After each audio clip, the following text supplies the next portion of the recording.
Welcome to the Hastings Shadmehry Show. I'm Andee Hastings. And I'm Mallie Shadmehry. Together, we own Hastings Shadmehry, an Atlanta-based law firm specializing in family law. This is a space where we talk all things family law and all topics that touch the area of family law, from divorce to custody to self-growth, personal empowerment, and more. We bring you the truth, from our wolf pack to yours. Hello and welcome. I'm Andee Hastings. Mallie is not with us today. She's actually preparing for a trial. That's going to be fun for someone, her, I know. But we have a wonderful guest today, someone that might be familiar to y'all. She's been with us before, Dr. Kyrstin Lokkesmoe. Yes, nailed it. Yes. So we're going to talk about the subject of narcissism today. And we were just joking that we could probably sit here until about this time in 2026. Yeah, I wasn't joking, but we were laughing. I really kind of wasn't either now that I think about it. Right. So that's what we're going to share some thoughts and ideas with y'all today about that. It's a hot topic and a big issue that we deal with a lot in cases. For sure. So I know that you guys are going to be interested in hearing what Dr. Kyrstin has to say about this. But before we start, you've done this before, so you probably know what I'm about to ask. We always ask the question before we get started, are you feeling like a warrior or a diplomat? And I'll go first to give you a chance to think about what your answer is. I am actually feeling like a warrior today. We've got a lot of shenanigans going on in the world, and I'm talking about clients, opposing parties, not our clients, but other people's clients. Opposing lawyers who are just acting the fool, one of which we were just talking about, the opposing party. So I'm definitely feeling more like a warrior today in protector mode. How about you, Dr. Kyrstin? Are you feeling like a warrior or a diplomat? I feel like a warrior pretty much all the time. I think I shared that with Mallie last time. Like, that is kind of my natural state. To be protective, to be kind of mama bearish, to make sure that I'm on guard might not be the right term, but I'm always gathering information to figure out what I need to do with that. And to me, some of that, a lot of the time, is around warrior stuff, advocacy for clients. Right. And stuff like that. That makes such good sense. I wasn't sure what your answer would be, so that makes really good sense. Yeah, I like to be an articulate warrior. Nailed it. Thank you. Yeah. You nail it every day. It's funny because we actually just reran the episode that you did previously with Mallie, so our viewers have gotten the opportunity to see you recently. Oh, yeah. Hi again. We could have her come back every single week, and I know that y'all would be grateful for that. I would love that. You might not get any other work done, but you won't be able to deal with all the narcissists that are out there. That's true. Anyway, so let's get started. I've got a couple of notes here because I like to do that with people that are smarter than I am. Shoot. You're too kind. No, I just tell the truth. So, what is narcissism, Dr. Kyrstin? So there are lots of ways to look at narcissism. Sometimes it's overused in social media. Right. So I find that actually pretty frequently as people are talking about narcissists in pop culture, and it's not actually being narcissistic. It's maybe being selfish. And there's a big difference because clinical narcissism is a pattern of traits and behaviors that persists over months, years, decades, versus being selfish, which, for example, we expect most teenagers to be selfish. Right? We expect them to be more egocentric or self-centered, more like, well, I wanted Chinese food tonight. I wanted ice cream and that kind of stuff. But a narcissist weaponizes things against people. Right. And actually tries to assert power and control most of the time. Narcissists truly are abusive, which is different than just being selfish. And I think that's a huge thing to keep in mind when people are talking about narcissism. And I mean, I brought the DSM-5 here to really get into the clinical aspect of it if we wanted to. Right. But clinically, that's what I'm looking for is are these traits prolonged over time, and are they more than just selfishness? Are they actively, a narcissist does not have empathy, or we'd say they lack empathy, right? So when they say they're sorry for things, they're not really. They're manipulating that apology, right? They're going to manipulate that person down the road, which is sometimes why it's so hard to figure out who a narcissist is, because it's a pattern of behavior over time. So you have to get to know that person more often than not. Until you've met one and you really know, you can see them a mile away. But if you don't know, or if it's your first experience, or if you're just not sure what it is, then it takes time. And it takes repetitive patterns of behavior and you being manipulated repeatedly and probably hurt emotionally, psychologically. There's a lot of abusive behavior that happens in a true narcissist relationship, or with a narcissist in general, versus just someone who's a bit off-putting or selfish. And we deal with those too, but I guess that's probably the reason. I never really thought about it that way. That's the reason why the term narcissist or narcissism is thrown around so much, is that people conflate this idea of self-centered, self-absorption, selfishness with narcissism. And it's not to say that narcissists aren't all those things, but you can be all those things and not be a narcissist. Yes. They're all those things and so much more, right? So much more abusive. So let's talk about some of these traits that are all the things that are usually present when you're dealing with somebody that is a narcissist. And I'm actually talking, because there's kind of the small n narcissist. And so, I'm talking about an actual narcissist. Can you walk us through some of the traits that people deal with when they're dealing with a narcissist, or that they see and experience over time? Yeah, there are two major kinds of narcissists that I kind of put into categories. One is overt, right, where it's just all over the place. You can just smell them from a mile away, right? You don't even have to see them. Right. And then there are covert narcissists that are much more sly and manipulative, and they're harder to pinpoint, and it gives people around them whiplash, where you're like, I can't really describe what's happening. Until you really get into it and maybe have had therapy on your own, and then you can describe it with more ease. But some of it is like they're very charming when you first meet them. There's a lot of that where you're just like, wow, this guy or gal is just really amazing, and they'll put you on a pedestal. So that's one of it's not a trait about them necessarily, but it's a pattern of behavior we see. I'm sorry, I don't want to interrupt you. Yeah. The putting them on the pedestal, does that have to do with that behavior that we hear people describe called love bombing? Is that part of that process? Very similar, if not exactly the same. That can be definitely part of it, right? Buying lots of gifts, or if someone can't afford it, because some narcissists are not wealthy, but they will put someone on a pedestal. They'll compare you to other people that they've dated or been married to, and like, those people are trash. You are the star. You're so much better than everyone else. Your eye just twitched at that, right? Like, that happens. That's real life. Every day we have clients that come in and they give themselves a lot of grief. And I'm not trying to jump ahead, but they give themselves grief for not having seen it sooner. But it sounds like from what you're saying, and this is what I tell people, is that's the whole point. That is the entire point. Right.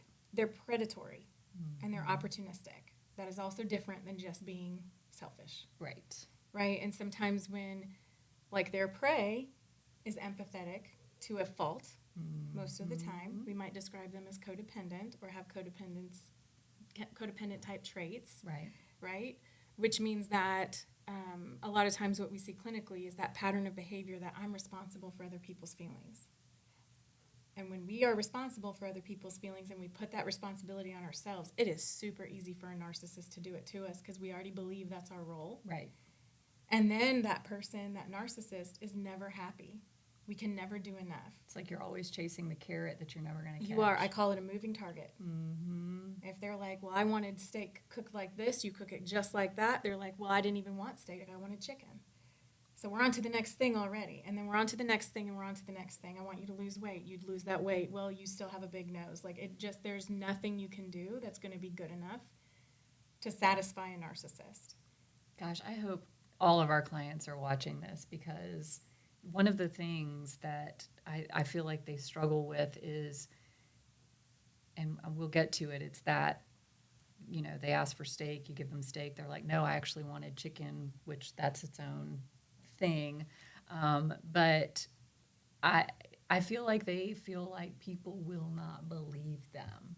Like I have clients that come in all the time and they're trying to make sure that I believe them when they're telling me their story and what they've gone through. And they've done a little research and they've now put it together, started counseling. And so what is that? What is that behavior? So it sounds like you're talking about the gaslighting, right? That happens to a lot of people. So that starts happening because, first of all, narcissists, one of the patterns we look for too is not just the love bombing, but they mirror your interests, right? So if I like hiking, they love hiking. If I like dogs, they love dogs, right? So I'm like, this is my person. We have so much in common, but we don't. And I don't know that yet because they're tricking me. And you can't know it. You couldn't know unless you take so much time with that person, which a lot of times we don't, right? And you have to get to know that person like with their friend groups and stuff. That's also what narcissists do, though, is they push people into too much too soon. So they get their claws into somebody of like commitment and like it's us against the world and that like, right, you're on a pedestal, you're feeling so good, you have so much in common with this person. Like, well, we just know, why would we wait? Right? There's a lot of that. Right. And when you have some codependent type characteristics, then that makes it super easy for you to also be like, I want to make them happy. This would make them happy. So even if it sacrifices some of your own boundaries or some kind of discomfort you have, you're willing to, right? Because you would never also suspect someone else is going to abuse me. Right.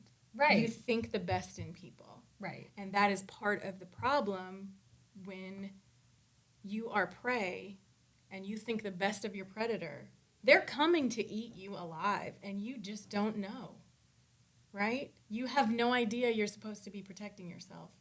You think that because I'm such a good person and because I care about people and put other people first, they will do the same thing. And a lot of times that's what they show you because they're mirroring you. And love bombing. And love bombing you.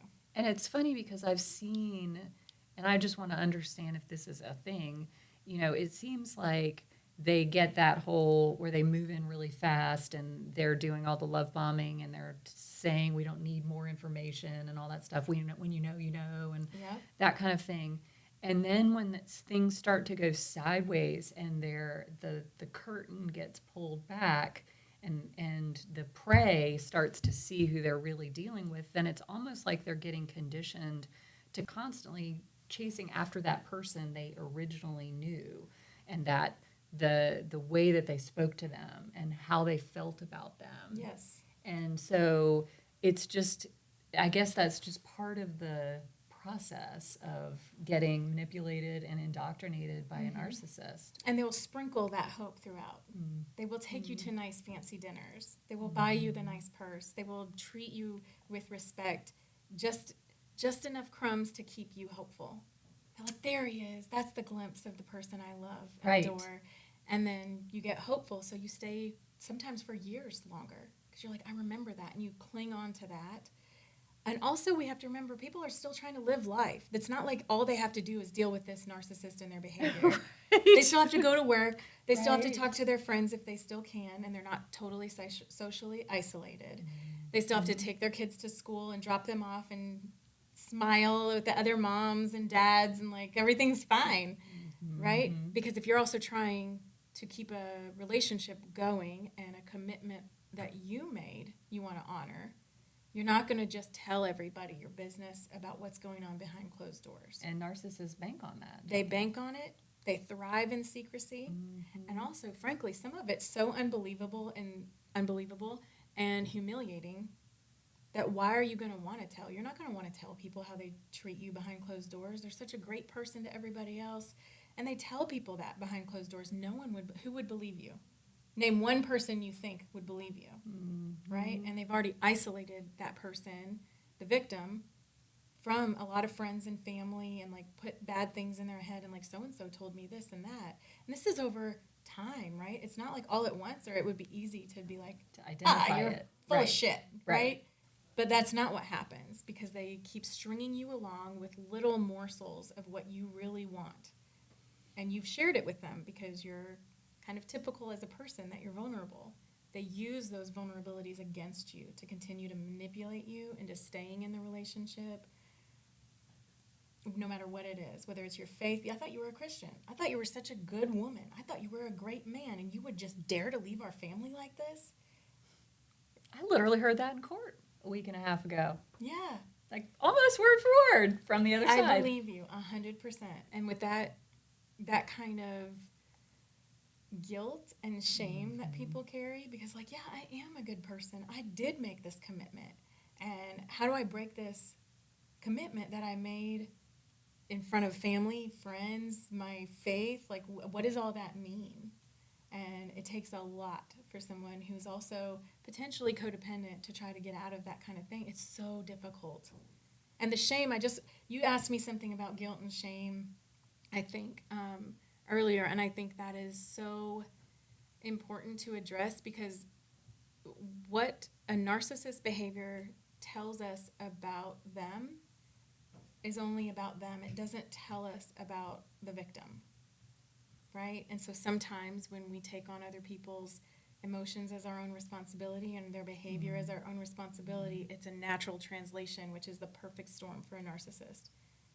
Right? So how do you see that playing out? Like when you're going through a divorce, for instance, and I know that you help people who are going through the process and see it, I'm sure, frequently. Mm-hmm. What are the kind of things that you see people dealing with when they're going through that process and dealing with trying to get themselves out of a situation with a narcissist? They feel so broken and fragile, right? They feel like it is unbelievable what's happened to them, or they start to also deny, like, maybe it wasn't that bad. Maybe I'm blowing this out of proportion. You're not, and you're not crazy. No. That is part of it, though, that the narcissist also wants you to think, is like, you are crazy. They do the gaslighting, they do the manipulation, they do the love bombing, and it's cyclical, right? And I'll talk about that too, but like, that's what I see a lot, is the confusion. And my job at Clear Life Counseling is to make things clear, right? Like to help clarify what's really happening just by reflecting. That sounds very familiar to me.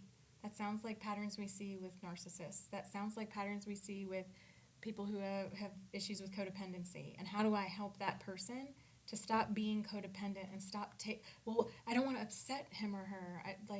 They're going to be upset. And we have to work on, what are you going to do about that? How do we protect you?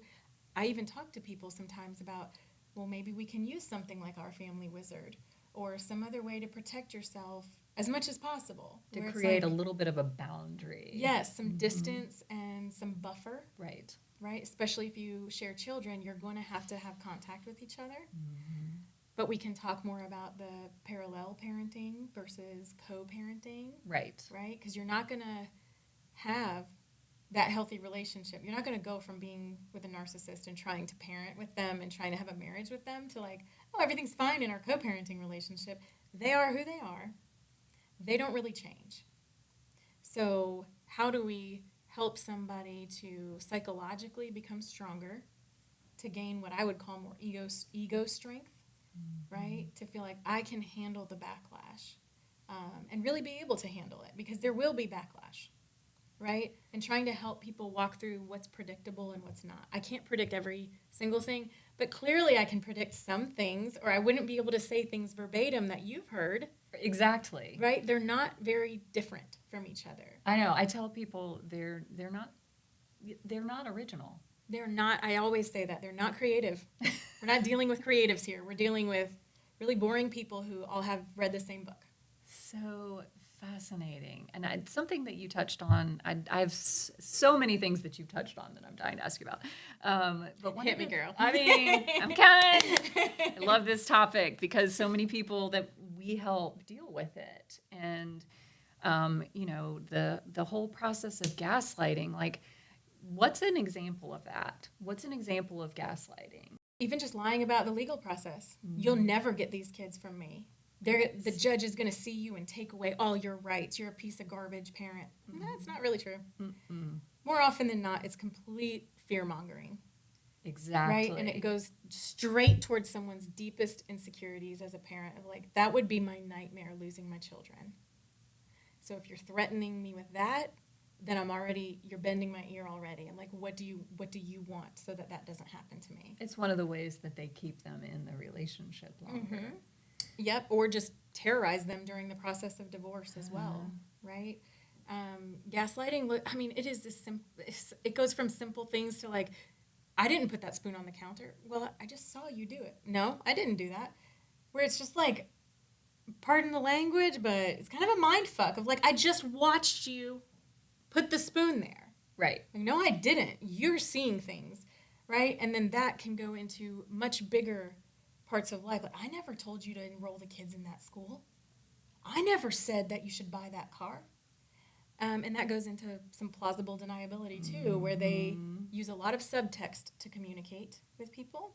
And so anyone who, again, kind of speaks the language, and I'm referring to literally just English, Pig Latin, whatever language they're speaking, right? Like if you speak that language, you understand some natural subtext of what someone's saying. So it might be like, I really like your hair like this. And so you wear your hair more like that because you want to please your partner. And then at some point they decide they don't like your hair like that. And they're like, I've never told you you shouldn't cut your hair. Right? Like, well, you're right. You never said those words. But you definitely were implying you like my hair down. You like it curled. You like it. Like, what? Is this resonating with you? Yes, it is. Because, and I just, I get very protective over clients when they're dealing with somebody like this. And like, I keep referring to this case that we just had this emergency hearing a couple of weeks ago. And I had recordings of this person in the room with my client and their kids saying all kinds of nasty things about her in front of her, to her, and in front of them. Mm-hmm. And one of the claims that we had made was that he was denigrating her to the children, which is a violation of the order. Mm-hmm. And we played the recordings, and I then asked him, you agree that denigrating her is not appropriate. And he was like, yes, but I haven't done that. Right, that wasn't me. And I said, well, you heard the record. We were all sitting here. You heard the recordings that you were talking to her. You said this, and this. Yes, I did. You don't think that's denigrating? It's not. It's not. And I mean, it was like, it was surreal. And, in that situation, the client felt so vindicated because, she's been dealing with this kind of behavior for years, and he had managed for years to make her question her own reality. It's like we were talking before. It's like crazy making. It makes you feel like you're crazy. Like, it does. Is it denigrating? Like, maybe it's not. Like, it's just insane. Truly. Because remember, a narcissist also, just doesn't Stop. Quit. Mm-hmm. They are so persistent. And guess what? You and me, we get tired. Right. And at some point, some of that stuff is going to seep in. And at some point, that's going to seep into anyone who's around a narcissist, including if that narcissist happens to be your boss, your father, your friend. Like, it doesn't matter. That stuff, nobody else is like, I can totally handle being defensive 24/7. 365 in every encounter I have with this person that I love or used to love or have children with. Like, it's against human nature. Exactly. It just wears you down. It's a psychological beatdown. And they will make sure it happens that way. Where you're coming in strong. You were never weak. You were never crazy. But these people are relentless. And they are predatory and they're opportunistic. And guess what every interaction is? A new opportunity to mess with your mind and to hurt you and to confuse you and to gaslight and to manipulate, right? Like, it's just never ending because their end game is different than a typical person's. Right? Typical healthy people, their end game is cooperation, or if we're talking specifically about custody and divorce, it's usually about the children. the narcissist endgame is not that. It's usually still power and control. Well, and what's interesting too is that often, at least in our divorce cases from our side, we see these narcissists who proclaim that everything they're doing is in the name of being. They will proclaim that. Yes. And it's like, but you're doing every single thing you can to actually hurt the children. But you claim that that's the only thing you care about. That's the most important thing to you. And yet you don't let your kid go to therapy when they're asking for it. You know, it's mind-boggling. And I think what's really mind-boggling about it too is that they don't see it. And I explain this, and I know you probably have a better way of explaining it, but you know, when I talk to clients, I tell them from the beginning that when we're dealing with somebody that's a narcissist, there's a particular way that I deal with them in a case, and I do it from the get-go. I have to start cultivating their mind that you have to know that pretty much no matter what we do, it's going to make them mad. I'm not going to set out to do that necessarily until I need to. And then I'm going to hit play and we're going to watch your face as you listen to, you know, the evidence we've built against you. But that's, you know, but I'm not going to do that. But just know that our mere existence, our mere dispute of any claim that they make is going to make them mad. And so we're not going to tiptoe around that person's temper and the things that upset them, because quite frankly, anything we do will upset them. That's beautifully put. And that is what a lot of people, that's how they've lived their marriages or partnerships, is like, I have learned that the less I fight back, the more I'm considerate of how they're going to react. And I've got to do I got to be 37 steps ahead of them to try to get one thing that I think might be beneficial for my kids, or one thing that I think I might need. That's exhausting. And it's really hard to keep up with. And legally, it's terrifying. Like, what will happen if I do this or don't think of that, or if he's mad? Because there are real-life consequences when you're in a marriage with somebody. And I know I say he, but it could be he or she. Like, right? But either way, that narcissist, when they get upset and they've been married to you, there are real-life consequences. They will punish you. And they've been punishing this person for however long they've been in a relationship with them. So they're, again, anyone who's been victimized by a narcissist is not crazy. I would say you're responding normally to abnormal events. Having someone's entire existence be based around power and control over you and the family and the children and whatever else, that is abnormal. Money. And the money, all day the money, and the behavior and the reactions. You're not allowed to react a certain way because now it's a problem with your reaction, not what I said. Right? You're crazy. You shouldn't have ever talked to me like that. You shouldn't have had a reaction. Well, you raised your voice. How could you? And now we're talking about something completely different than you're not treating me like a human being. Now we're talking about me and my reaction to not being treated like a human being. And that is also, they thrive in the disimbalance, I call it, right? Like if I'm not feeling stable and I'm on my 2 feet, I can't fight. You ever seen a boxer try to fight on one foot? They can't. You can't swing. Right.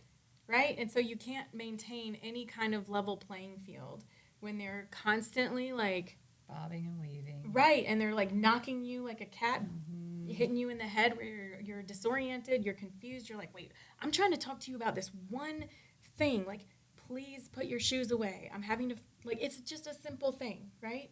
And then now we're talking about how I'm not a good enough mother or father because I won't just pick up shoes. And then I don't do this. And then there's a list of grievances that were never a problem before, but now I'm so set on defending myself or getting confused or like, oh, now you're defensive. Like, I guess I am defensive. You're just trying to keep up and you will never win. So what is, you know, I know it's much more complicated, but in that moment, what do you tell people that are dealing with somebody like that to do in that moment where they're, you know, acting aggressively, physically, verbally, whatever, and then if you call them on it and they deny it and they just use your reaction against you and that sort of thing, what's the best thing for somebody to do in that moment? Honestly, ground yourself. There are lots of videos I put out about all kinds of things, including narcissistic behavior and abusive behavior and stuff like that. There's some videos I've just put out on my little Facebook page for Clear Life Counseling that is about breathing and grounding yourself. And like, how do you stay centered? Because if you become emotionally reactive, then they have the upper hand automatically. Because when we're emotionally reactive, we can't think clearly. You're not wrong for being emotionally reactive, right? It's correct. It's the expected response to that kind of behavior. But we need you in order to stay focused. You have to stay calm and grounded and unbothered, which is basically, I'm going to stick to facts and I'm not giving you supply. What they really thrive on is the supply they get from getting you dysregulated, right? When any one of us are dysregulated, we usually get a little bit louder, we get a little more intense. Even if you try to stay calm, you can feel the energy shifting. They thrive in that. They don't care if it's positive energy or negative. They just want some reactions. Because they're moving in for the kill. Yes, right? And then they can also, attack you for that, of like whatever it is you said or didn't say, or like you're just confused, so they can get away with whatever they want because you're exhausted. Just like, I just need this to stop. I have to work in the morning, right? Like that's real life with a narcissist, is like, I have to go to the doctor with the kids. I've got to go to bed. I can't stay up all night fighting this because they will never stop. So the ultimate goal is no longer to appease them or calm them down if you're already separated, right? If you have an attorney, but otherwise you're going to play the game. There is a game to play with narcissists until you can get away, which will help with your safety, which is exhausting still, but to think about, like, what do they want? How do I either give that to them and so I can get a few minutes of peace, or a few weeks of peace, or months of peace, or how do I fight because I'm not willing to give that up? Right. So there's even a book on negotiations I'd recommend, and I'm trying to remember the name of it, but I think it's something like Never Split the Difference. I think that's what it is. And it's really about really good negotiation tactics. Is like, if I want custody of the kids, then I have to be willing to move on the house, right? Or some kind of financial agreement. But I'm never going to split the difference and be like, 50-50 is fine with me, right? Yes. Yeah? You feeling it? Oh, yes. So these are conversations I have, Yes. right? And I try to provide resources like that and try to understand, like, these things are, narcissists are predictable. They're often also not wrong, not right, I mean. They're often wrong in when they're giving you legal advice, like, you could never get away with that. Like, maybe I can. I'm going to choose my attorney over you. And that's the mind shift we really need to see when someone is leaving, is like no longer relying on that person for guidance or approval or support. And, it's funny, I tell people all the time, when they're still trying to curate their responses to meet whatever they think they're dealing with, and they'll say, well, he or she doesn't take care of the kid, like doesn't put the kids to bed, doesn't get the kids ready for school, and that sort of thing. So, it doesn't make sense that they want 50-50. And I tell people all the time, and that's just a silly example, but I tell people all the time, you're applying logic and rational thought to something that is inherently illogical. And so we really can't negotiate with terrorists. I mean, that's It's real. It is real. And so, like, while it makes sense, like, and it's to your point, you're talking about facts. They're not talking about facts. They're talking about their reality. Yes. Which is just Not their reality. a fact. Yeah. Exactly. And so it's hard. I find it challenging for clients to wrap their brains around that. And they've been struggling with it for, let's be real, years. Yeah. Sometimes decades. Right. Exactly. And so, that's one of my things that I tell people is I want to figure out what matters to them and make them feel like they're getting it. If it's something that I can make them feel like they're getting and that it's their idea, even better. That's a win. Yes. Goalpost. Baby. Yes, right? So, it's just a different way of dealing with them from jump. And you've got to do it all the way through. And like, as a lawyer for somebody who's dealing with a narcissist, I do the thing, and I did this when I was a domestic violence prosecutor too. It's basically like the functional equivalent of, here, stand behind me. I've got this. I'm now going to fight this battle so that you don't have to. And I'm not, his stuff's not going to work on me, or her stuff's not going to work on Right. me. It'll never work on you because you didn't make commitments to them and sacrifice your life for them and have children with them. And what a blessing to have you doing that for somebody.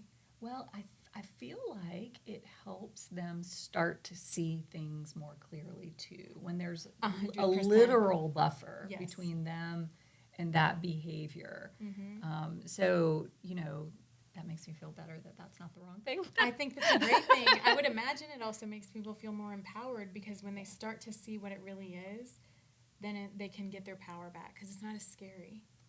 Right? When we think about monsters in the dark, if we turned off all these lights and there's some figure in the background, I'm going to maybe be a little bit scared.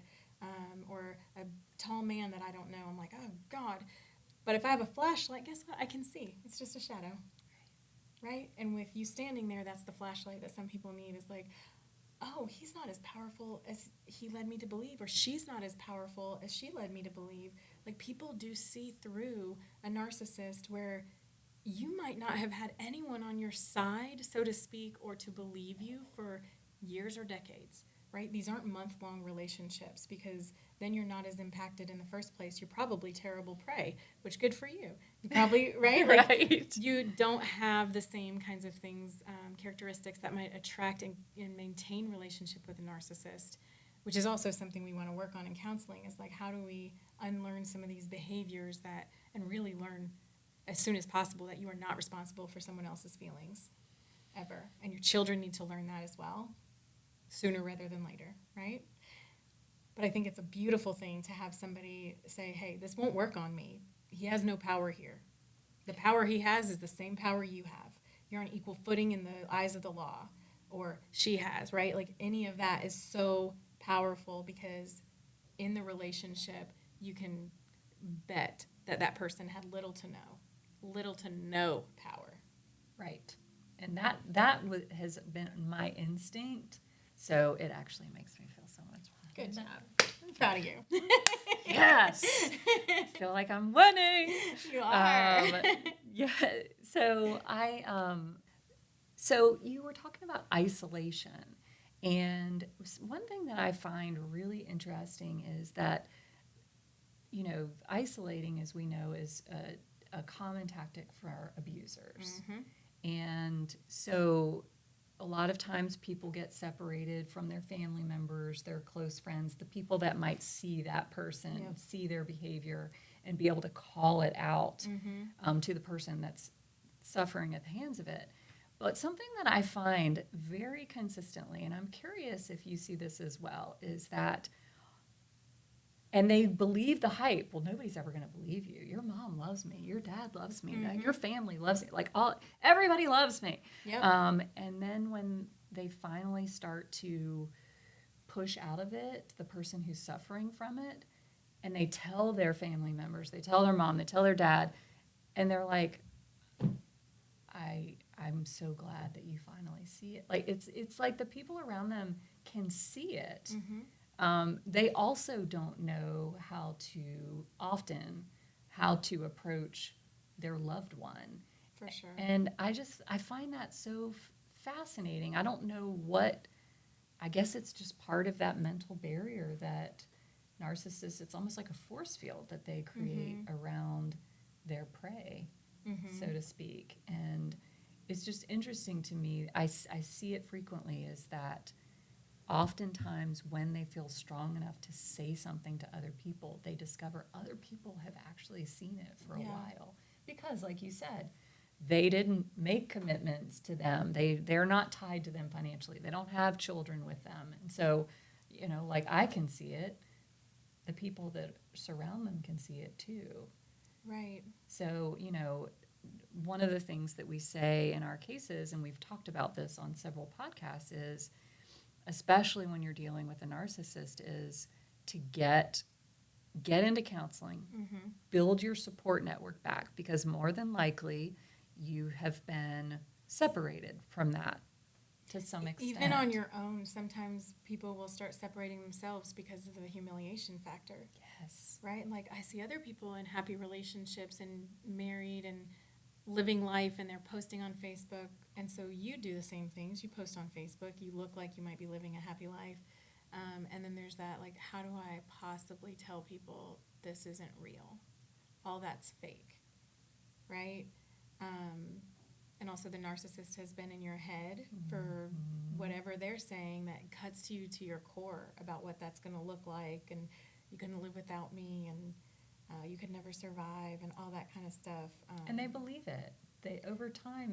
I mean, you do believe it. Yes, I know. Right. And it's just, I just want to grab them and hug them and be like, we're going to get through this. Mm-hmm. And we are. And you do. Exactly. And they do.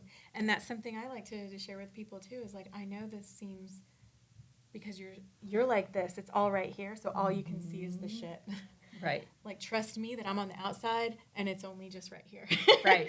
Right? Like, as soon as we get those hands down, you're going to start to see things differently. You're going to feel like, hey, I don't just have to hold them here. I can use these. These are tools. These are weapons that now I'm in control of, and I have more power. Right? Whatever that looks like for them, how do we help you to become more empowered? And it sounds like having an attorney is honestly one of the best ways to do that, because it is somebody that you want in your corner that, like, hey, they said they're going to take my kids. How likely is that? Ask the questions. I always tell people, write down all your questions you have for your attorney. What are your deepest fears about what's going to happen legally? I'm not going to get any money, no alimony, no house, no nothing, no grocery money, no child support, and they're going to take my kids. Okay, ask an attorney. Let's consult. Let's use facts in our favor, even if it's not good news. Right. Right? It's not what you hoped for. That's okay. It's probably better than what you were told would happen. And that's what we need to do, is start dismantling the beliefs that somebody has, because we're all susceptible to that. We're all susceptible. That's like you are the company you keep, right? That kind of phrase comes along with that, is like, I am going to start thinking more like-minded with people. And frankly, we didn't discuss this yet, but there's a chemical dependence, a chemical change that happens in the brain when someone's in relationship with a narcissist. Oh, I want to hear about this. It is actually addictive. So it's almost like cocaine, because you're deprived of dopamine, which is something that is really important. Right. You get deprived of any of the good juices and good chemicals like dopamine, serotonin, prolactin, because you're also, more than likely, I'm making a generalization, but a lot of times the sex life is really also dysfunctional.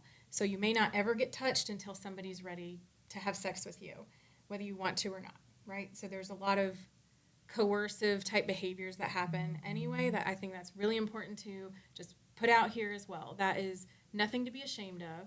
That happens to people who are in these kinds of relationships, male or female. So having that kind of coercive control over somebody sexually is also highly humiliating for a lot of people. And that also creates that sense of, like, I can't get out of this. Who would ever want me sexually again? Right? Like, I'm trash now. I'm garbage. I've been used. I've been abused. And who's going to believe me? And also, frankly, in Georgia and other states, sometimes spouses are property. Right. And so it doesn't matter if that happens. It matters to you psychologically. It matters to me that it happens to people. But it may not matter as much in the eyes of the law. And that can be really disheartening and discouraging. And how do you prove stuff like that? Right. The good news is you don't necessarily have to prove stuff like that in court. You need to just be able to work through it and heal psychologically from it in counseling, right? That's a lot of times what we need to focus on, is like, court isn't the end game of your life. We need to focus on healing your life holistically. Absolutely. And you say that people are lucky to have a lawyer. I say they're lucky to have a fantastic therapist, because Thanks. I mean, no, that's true though. I mean, I feel like everybody can benefit from having, well, it's like what we started to talk about a minute ago, building your support network. Absolutely. That includes pulling your friends, your family back in, having a good therapist that you can go to and talk through these things, just building that army surrounding you to give you the tools to fight this battle that you've been fighting alone. For sure. For sure. Yeah, I think whether it's me or somebody else who's well versed in narcissistic behavior, I think is super important when you're trying to get out of that kind of relationship, when you're trying to heal from that kind of relationship. It can take years to get back to baseline because you've been living your life with your nervous system at a 10 out of 10 for years. And that affects you physically, mentally. Mentally, it is devastating to people, and emotionally, it is devastating, and can cause other kinds of physical ailments and problems and sicknesses and disease, and even autoimmune stuff has been shown to be linked to some of this stuff. But going back to that chemical dependence, that is how a true narcissist, who's not just selfish, right? They're actually abusive. They deprive you of all those really good chemicals that we need to feel like we're even a little bit well balanced, and then it makes you crave it. So like, if you won't give it to me, if you're withholding that, I'm going to keep doing more to try to get it, and you'll throw me a crumb and then I'll do more. We see that that's actually well researched at like an intermittent reward model is that creates a lot of neuroses in like rats, right? And so that kind of thing creates neuroses in humans a little bit too. That's why we also feel crazy when we're with a narcissist, because we can't quite get our thoughts together. Like, how do we articulate? How do I formulate my argument clearly and stay on task, because we're constantly like our brains are chemically messed up. Right. Right? We're not just like verbally latching on to like what people are saying. Our chemical connection to this person becomes so strong and powerful. That's why it's also like when you kind of, hey, I'm going to deal with this. I am going to be your buffer. It starts to create a buffer psychologically and chemically for people to be able to see them differently and like, oh, I can get some power back here. So that actually it makes me think of something that I hear so often. Like, I'll hear a lot of, like you said, shame clients experience, but also just this, how did I get to this place? How did I get to this place where I'm treated this way? I mean, I grew up in a insert positive environment household. My parents have been married for, like, people don't understand, how did this happen to me? How did I let this happen to me? I hear that There's a lot of a lot. And so I'm curious, I know what I say to people, but I think what you say is more important, as an actual, like a real counselor, as far as, what do you say to people when they start emoting in that way about, I just can't believe I let this happen? So I might reflect back, like, you let this happen, right? And then they have to continue to try to follow that train of like, yeah, I let them do this. You let them. Yeah, well, they said they loved me, right? So you let them love you. Like, what's bad about that? Exactly. Right? And that goes back to, this tells me so much more about that person than it does about you sitting in front of me, right? Because you know who's not sitting in front of me? A narcissist. They don't want to talk to me. We don't tend to get along. No, they don't really like me. We don't vibe. Tell people that too. So, right? So the person sitting in front of me, I'm like, that tells me a lot about how open you were, how vulnerable you were, Right. how loving you are, how nurturing you are, how all these other positive things maybe about them. It's more powerful when I let them tell me that story and help process that narrative, because it's easy to just say, well, I let this happen. Like, and they if you feel had- like they did. and they feel like they did, but also you would have also let somebody love you really well if they were in that position, given how you are with them, right? This tells us about the narcissist, who is a predator, who is opportunistic, who is looking to come take advantage of somebody. Because also narcissists view people very differently than healthy people do. Narcissists view people as objects to an end goal, which is power and control, and right? And they lack empathy. So it means nothing to them to use children as pawns, to use anything against anybody as some form of manipulation to get what they want.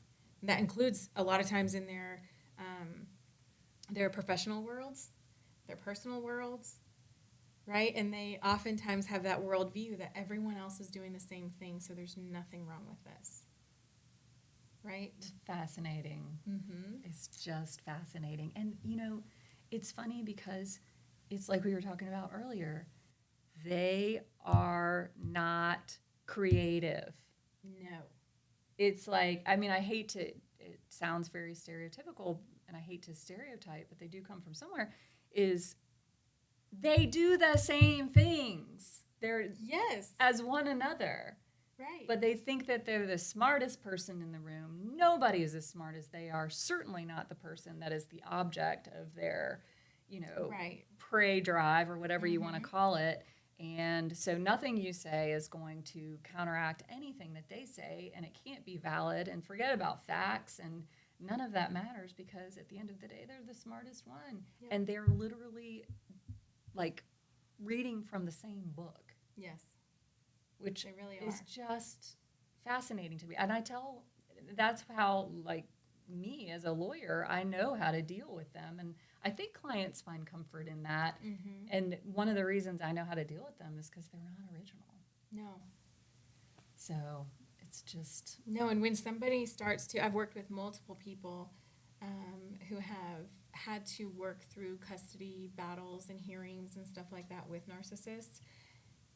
And we always talk about what are the patterns, what are we going to look for? When a hearing is coming up, they're going to ratchet everything up, because what do they want you? Dysregulated as hell, right? They want And to you to give be up. upset. They want you scared, right? So then we have strategies around how are we going to stick just to facts? How are we going to not respond to things that don't require responses? And how do you manage your own emotions? Because a lot of times that's dysregulating. Just in itself, to say, I'm not going to try to cater to them right now. I'm not going to answer the whole thing, because you're somewhat of a relatively healthy person. You want to be able to do that. You want open communication. Right. But open communication with a narcissist is dangerous. Because you're opening a door to them. And they'll use whatever vulnerable thing you've shared with them against you later. Am I right or am I right? It's just scary and validating. And, I know that people that are listening to this it's resonating, because I hear it all the time in what I do. And it's not that every case that I have involves a narcissist, but I'd be willing to venture that the high conflict ones do. they Right? do. And they're hard to diagnose, because they never want to see counselors for more than a session or two. Right, because if they don't hear what they want to hear, if they're not getting reflected back what they believe, then all of a sudden that counselor's an idiot, and they either don't want to go anymore or they want to go to a different one. And so I'll get clients who've been to like 5 marriage counselors. Yep. And all of them they didn't tell them what they wanted to hear. And so, Which actually can become, it's counterindicated to send anyone to couples counseling, and that's important for anyone to maybe know. If you think you're in an abusive relationship or in a relationship with a narcissist, trying to go to couples counseling only helps weaponize your vulnerabilities against you. So they'll learn the language of psychology and counseling, and they'll weaponize all of that against somebody. It's incredibly dangerous, and we don't recommend it. So if somebody, as a counselor, is taking on a couple, that's their job, to really try to suss out what dynamic am I seeing here, and then they need to stop the sessions if they suspect the person is narcissistic or abusive.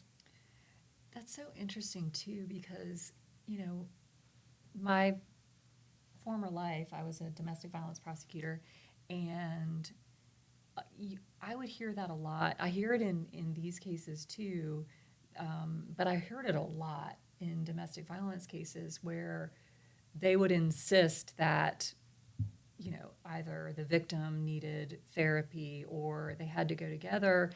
And I always we have it now in protective order cases where they want a mutual protective order, and they want like both people to, and I'm like, no.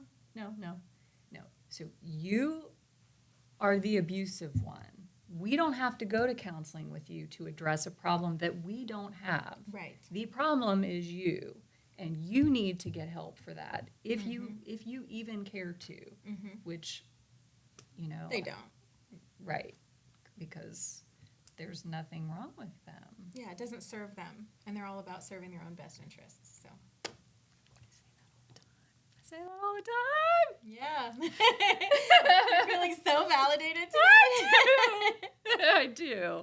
I could literally keep you here and talk about this forever. I know that we Me probably too. have to wrap up. We're going to have to just come back. I would love that. Okay. You know I'm here for it. So I think that that's our show for today. I'm grateful to you, Dr. Kyrstin, for coming and taking the time to talk about this. I think it's a subject that we hear about all the time and that people are constantly dealing with, and it feels very like people feel hopeless. Yeah, and it can feel so nebulous because Right. it's so much more complicated. I know we're trying to end the show, but it's so much more nuanced and complicated than someone just physically being abusive. That is more cut and dry. But the sexual coercion, the coercion otherwise in life, the manipulation, the gaslighting, the love bombing is so much more intangible, and it can feel so overwhelming and so helpless, right? Like, hopeless. How do I even describe it? How do I understand it? How do I explain it to someone else? It's so much. Well, speaking of that, if somebody wants to reach out to you to get help, support, if they're dealing with a situation like this, what's the best way to reach you? I would say fill out the contact form on our website, www.clearlifecounseling.com. There's also Facebook, which is Clear Life Counseling, and Instagram. But the website with that contact form is really easy. You can also text us at 678-679-0123 or give us a phone call there as well. 0123. That's brilliant. Right? Thank you so much for this. And It's been an honor. Thank you. you're coming back. You heard her. She promised. I commit to it. Okay. Thank you, everyone, for joining us today. We're always grateful to have you with us. I hope that you found this helpful. And if you want to come find us on Facebook, TikTok, Instagram, and of course, our YouTube channel, we would love to have you with us in the future. And take care. The Hastings Shadmehry Show is a production of Hastings Shadmehry Family Law and 1066 Productions. Produced by Ned Hastings and Kendall Walker and edited by Ned Hastings.